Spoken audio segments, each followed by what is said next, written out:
اس حدیث پاک کو. اور حضرت عبداللہ بن مسعود رضی اللہ عنہ آپ نے بھی اس حدیث پاک کو روایت کیا مختلف الفاظ کے ساتھ. سرکار دو عالم مجسم صلی اللہ علیہ وسلم ارشاد فرماتے ہیں قیامت کا دن ہوگا، کوئی شخص رب تعالیٰ کے بارگاہ سے ہل نہیں پائے گا جب تک اسے 5 سوال نہ کیے جائے. اللہ کے حضور کو ہٹ نہیں سکے گا، 5 سوال لازمی کیے جائیں گے.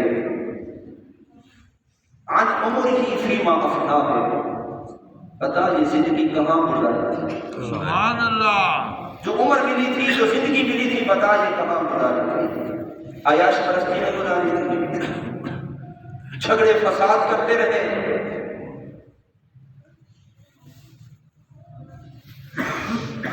حلال و حرام کے فرق کیے بغیر آپ نے زندگی گزاری. ہاتھ میں کیا آ رہا ہے اور کیا جا رہا ہے، یا عشق مصطفیٰ میں زندگی گزاری. بتا زندگی کہاں گزاری. دوسرا سوال ہوگا عن علم ہی، علم کے بارے میں کہ آپ کے پاس جتنا علم تھا بتاؤ اس علم پر کہاں تک عمل کیا.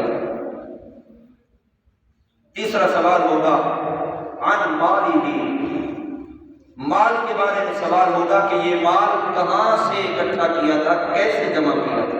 سبحان اللہ. حلال طریقے سے جمع کیا تھا یا حرام طریقے سے جمع کیا تھا. سبحان اللہ. جائز طریقے سے مال لیا تھا یا ناجائز طریقے سے مال لیا تھا.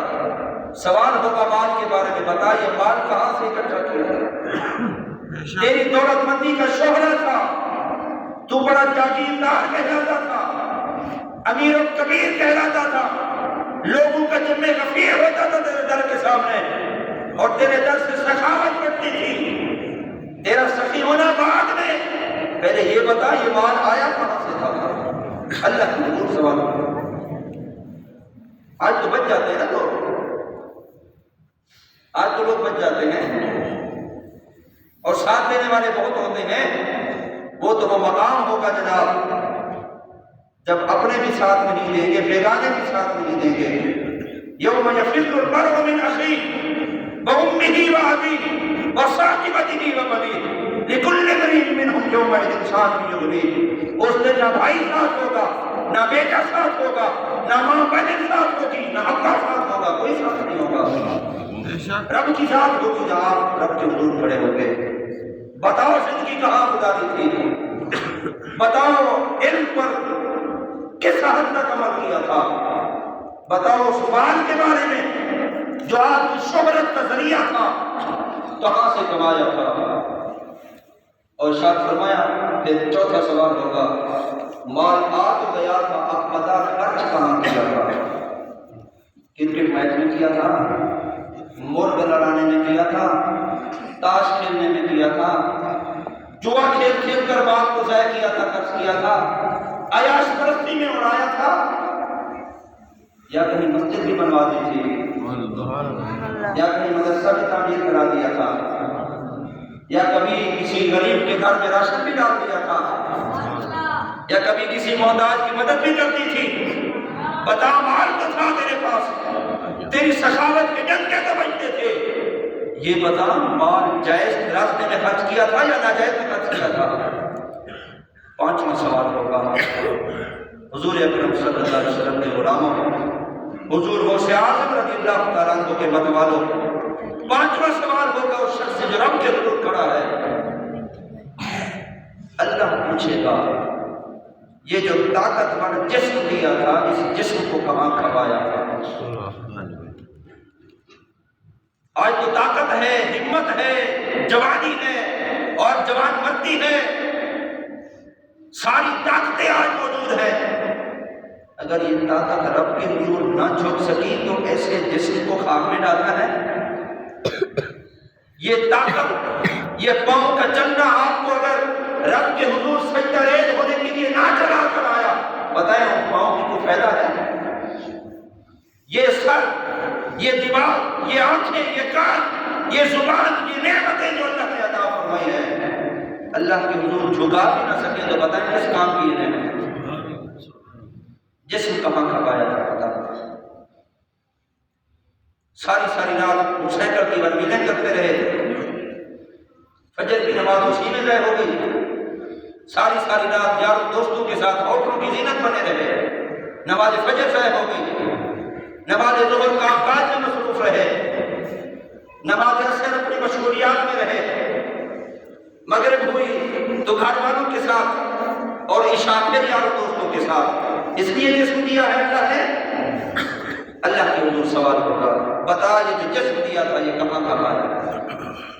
میرے ساتھیوں، میرے بزرگوں، میرے دوستوں، پیارے بچوں، وَلِمَنْ خَافَ مَقَامَ رَبِّهِ جَنَّتَانِ، جو اللہ کے حضور کھڑا ہونے سے ڈر گیا اس کے لیے 2 جنتیں ہیں۔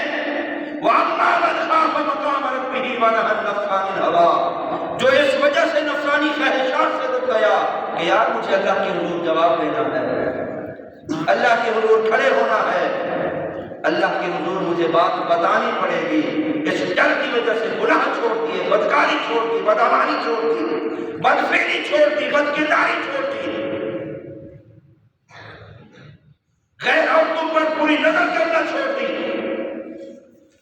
کسی کی ماں بہن کی عزت پر ڈاکہ ڈالنا چھوڑ دیا، صرف اس وجہ سے کہ اللہ کے حضور کھڑا ہونا پڑے گا۔ تو ایسے شخص کے لیے میرے اللہ اعلان فرماتا ہے فَإِنَّ الْجَنَّةَ هِيَ الْمَأْوَىٰ، ایسے نیکوکار کا ٹھکانہ اللہ تعالی جنت بنایا۔ سبحان اللہ۔